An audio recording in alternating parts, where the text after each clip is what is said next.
Hey everyone, welcome to another deep dive. This time we're tackling Pennsylvania. You sent us a really interesting collection of sources. Looks like we've got historical accounts, some encyclopedia entries, and even some recent news clips. Yeah. It seems like there's a lot of interest in how Pennsylvania's history shapes the state it is today. It definitely does. And it's not just about Philly cheesesteaks and the Liberty Bell. We're talking about the birthplace of American democracy, a state that's been at the forefront of industry and innovation, and a place with a really unique cultural blend. You're right. It's a state that's often overlooked, but it's got a story that's as complex and compelling as any other. So let's start from the beginning. Before European settlers arrived, the land we now call Pennsylvania was home to various indigenous tribes. Yeah, you've got the Delaware, the Susquehannock, and of course the powerful Iroquois Confederacy. The Iroquois Confederacy? Now, that's a name that carries some weight. What was their influence like in the region? Well, their territory actually spanned a huge area beyond just Pennsylvania.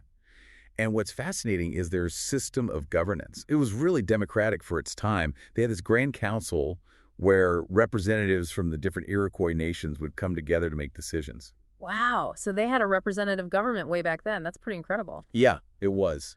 And it's quite different from the European monarchies that were dominant at the time. I'm seeing here that you've highlighted some stuff about their influence on early colonial governments. Is there a connection there? It's a thought-provoking idea, Right. for sure. I mean, I'm not saying William Penn directly copied their system, but it's interesting to consider how different cultures and forms of governance might have influenced each other. Okay, so let's shift gears a bit to William Penn's arrival in 1681. He comes over with this grand vision for a colony based on religious freedom and Quaker principles. Right. And that vision really attracted a diverse group of settlers. You had Quakers, of course, Right. but also Germans, Scots-Irish, and others who were seeking refuge from persecution in Europe. So from the very beginning, Pennsylvania had this kind of melting pot of cultures. Exactly. And that diversity has really shaped the state's character over the centuries. But Penn wasn't just dealing with these different European groups, right? He also had to navigate relationships with the indigenous tribes. Absolutely. Penn's vision of peaceful coexistence didn't always translate into reality. There were treaties and attempts at diplomacy, but ultimately the expansion of European settlements led to displacement and conflict. It seems like there's a tragic irony there.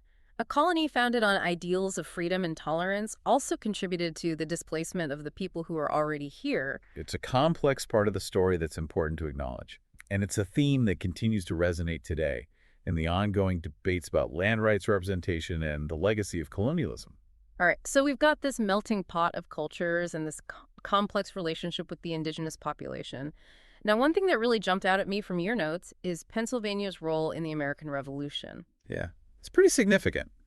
Both Continental Congresses met in Philadelphia, and of course the Declaration of Independence was signed there in 1776. You even marked a passage in one of the historical accounts about how Philadelphia was teeming with activity during that time. Must have been a pretty wild scene. Oh, I bet. Delegates from all the colonies coming together, heated debates, the sense that history was being made. Philadelphia was at the epicenter of the revolution. It's like the birthplace of American democracy, right there in Independence Hall. And Pennsylvania was right in the thick of it all. It was one of the most active and influential colonies in the fight for independence. Right. And it wasn't just about signing documents. Pennsylvania also contributed troop supplies and even had a couple of major battles fought within its borders. Exactly. The Battle of Brandywine, just outside Philadelphia, was a turning point in the war, even though it was a loss for the Americans. And then there's Valley Forge, where Washington and his troops endured that brutal winter. Those stories are etched into Pennsylvania's landscape. Okay, so we've got this colony founded on these big ideals, wrestling with the challenges of colonialism, and then playing this pivotal role in the birth of a nation. That's a lot to pack into just a few decades. And it really sets the stage for what Pennsylvania becomes in the centuries that follow.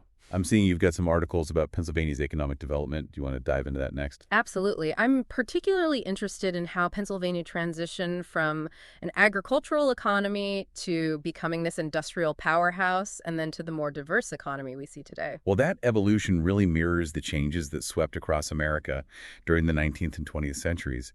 And Pennsylvania's rich natural resources played a huge role in its growth. We're talking coal, timber, iron ore, and fertile farmland. Right, exactly. And you also highlighted a section about the importance of Pennsylvania's river systems. Yeah, they were essential for transportation and trade, right? Yeah. Connecting Pennsylvania to the rest of the colonies and later to the growing nation. Absolutely. So you've got the natural resources and this transportation network. What were some of the key industries that emerged? Well, I know agriculture was huge. Pennsylvania was like a breadbasket for the nation, producing wheat, corn, and all sorts of other crops. But then things started to change pretty rapidly in the early 19th century That's when the Industrial Revolution really kicks in. with innovations like the steam engine and the railroad transforming transportation and manufacturing. Exactly.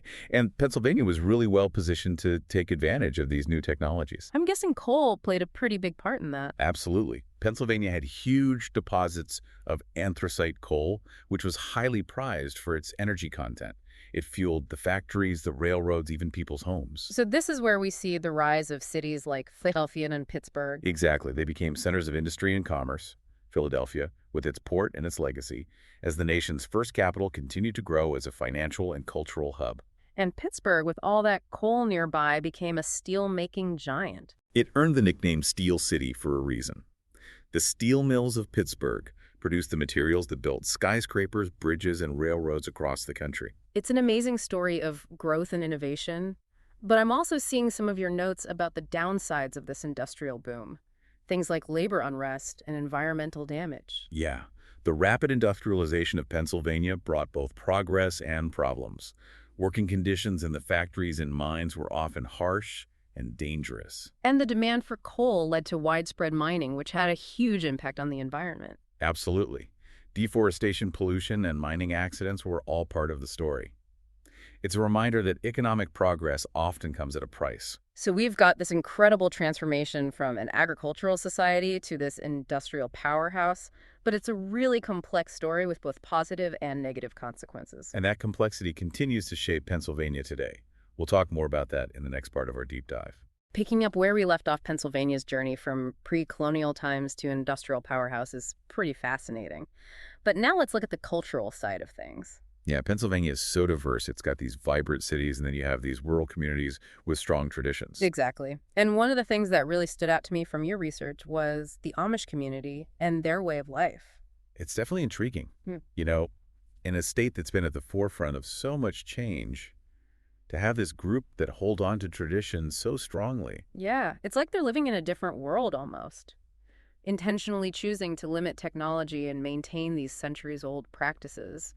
And it really makes you think about progress and what constitutes a good life. Ah, It does. It challenges our assumptions. You highlighted some stuff about their approach to healthcare. That seems particularly interesting. yeah. They tend to rely on traditional remedies in their community for healthcare, but they're not completely opposed to modern medicine. It's like this balancing act, preserving their way of life, but also addressing their practical needs. It must be tricky to navigate between those two worlds. It is. But Huh. from what I've read, they've found ways to make it work. And it speaks to their resilience as a community. Right. Speaking of distinct cultural traditions, we can't forget about the Pennsylvania Dutch. Oh, absolutely. They're another group that adds to Pennsylvania's unique character. I was especially drawn to the images of their folk art, the hex signs on the barns. Oh, yeah. They're so iconic, those colorful designs. They're more than just decorations, though. They have deep roots in folklore. Good luck, ward off evil spirits. Wow, so they're like talismans almost, protecting the farm and the family. You could say that. And the colors and designs. Each one has a specific meaning. I'm curious, though, is the younger generation still carrying on these traditions? From what I've gathered, there's definitely a conscious effort to preserve the Pennsylvania Dutch heritage. You see younger artists incorporating traditional motifs into their work, but with a modern twist. It suggests that the culture is still alive and evolving. That's great to hear. And of course, we can't talk about the Pennsylvania Dutch without mentioning the food. You're right, their cuisine is amazing. Those Pennsylvania Dutch pretzels, the shuffly pie, the whoopie pies. Come on, they had to get creative with ingredients. Yeah, they were resourceful. Using what they had to create these delicious dishes. It's comfort food at its best. It really is. Okay, but let's move from the countryside for a bit and head into the cities. We've touched on Philadelphia's historical significance, but it's so much more than just a place where the founding fathers hung out. Right, exactly. It's a thriving modern city. I remember you saying you're a bit of an art enthusiast. What's the art scene like in Philly? It's fantastic. You've got world-class museums like the Philadelphia Museum of Art and then all these smaller independent galleries. It's a really dynamic mix. You get the sense that the city is embracing both its heritage and its future. And what about Pittsburgh? It seems like you're particularly fascinated by its transformation from steel town to tech hub. It is a remarkable story. The decline of the steel industry could have devastated Pittsburgh, but they reinvented themselves. It's like a phoenix rising from the ashes. I love that analogy. And what role has technology played in that reinvention? It's been huge. Pittsburgh is now a leader in robotics healthcare technology.